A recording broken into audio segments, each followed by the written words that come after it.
Deputy President.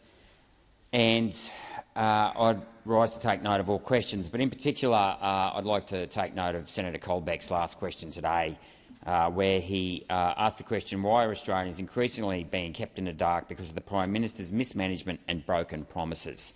And also, the Prime Minister promised that when he was elected there would be transparency, accountability and integrity. Now, there is nothing that grinds my gears more than when governments refuse to be accountable and transparent.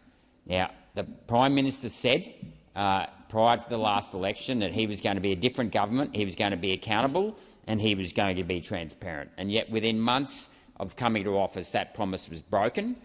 He refused to release the minutes of the National Cabinet meetings that he had with the premiers, despite saying that he would. We are still waiting for the Prime Minister to release the minutes of those meetings. Those meeting minutes matter because we need to know what's going on between the federal and state government. Because, as I've noted many times before in this chamber, our country is being run into the ground by the dysfunctional relationship between state and federal government. So that's a really key point that the Prime Minister, and a promise that the Prime Minister has broken. He also said that we would have a Royal Commission into COVID. Okay, well, he has not met that, come clean on that promise or met that promise yet. That particular motion has been put forward here in this chamber a number of times, and Labor and the Greens have voted against it every time. Another example of Labor's lack of transparency.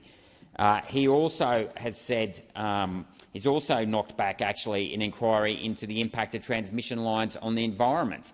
Now, here's a government that claims to care about the environment, but yet they refuse to look into the impact on our environment, our biodiversity, our nature, and our farmland and our fisheries of wind turbines, both across national parks and offshore turbines in our fishing reserves. And I note that state governments are cracking down on our fishermen at the moment, yet they turn a blind eye to the impact of wind turbines on the environment. And the same goes for North Queensland. We've got the Shillumban wind farm proposal up there in the Great Barrier Reef catchment. Now, they can just go ahead, build up there on the Great Dividing Range without having to meet hardly any environmental approvals, while our farmers are bogged down in both green tape and red tape. The other point that I think is worth noting is that Prime Minister Albanese has been unable to provide any details on The Voice. Now, when he was asked about this in a radio interview, if he's read the actual pages behind the so-called one-page document of The Voice, he's refused. His words were, "No, I haven't. Why would I? Why would I?" I mean, what type of response is that to holding a referendum in which we're going to spend, I think it's $80 million to hold the referendum on the day, and then there's been a couple of $100 million in advertising, so I'm led to believe it's about a $300 million cost.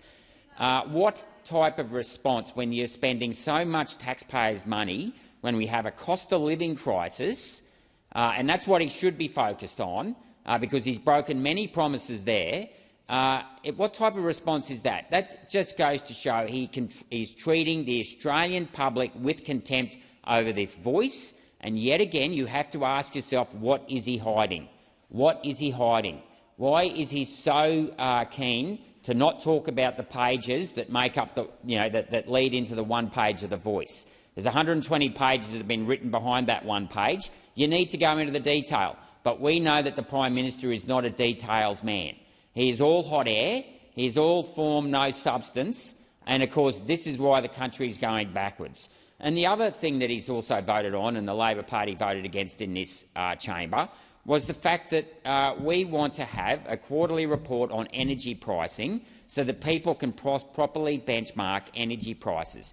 Now, what gets measured gets improved. It is very, very important that we get a benchmark on our energy prices, so that that is broken down by the source of the energy and how much each particular energy type is. Why on earth did Labor and the Greens vote against that? If they were serious about controlling energy costs and the price of electricity, they would disclose the price of energy on a consistent national basis so that consumers and the taxpayer can be properly informed about the cost of living. So I call out the Albanese government for their lack of transparency, their lack of accountability and their lack of details around the things that matter.